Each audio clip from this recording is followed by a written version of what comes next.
Welcome back. When we last met the Drusi family, they were enjoying a little bit of time in the Imaginext Bat Cave. Having the right toys as a mom of 4 kids is so important because, you know, you don't just want to give your son or daughter an electronic. You want to give them toys that they can use their hands, they can interact, they can play pretend, their imagination is sparked.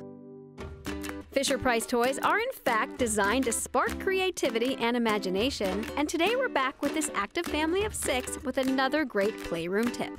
When kids are up and moving, they're learning tons.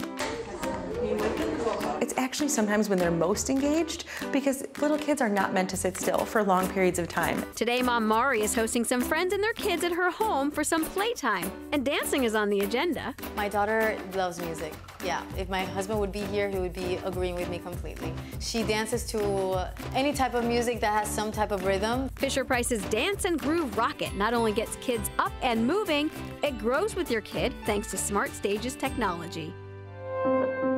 Every kid develops in his or her own way, at his or her own pace, and that's perfect. That's the way life works. That's how it should be. And we understand that, and so we design toys to grow with your kids. Oh, it's excellent. I love it because they not only use their hands and their eyes, they also have different sensories all along. They can move around, the excitement of listening to different tunes, and then they can touch also the toy, which is an amazing experience because you're interacting with the music. I think it's a huge importance in our life. For more Playroom tips, visit fisherprice.com or designingspaces.tv.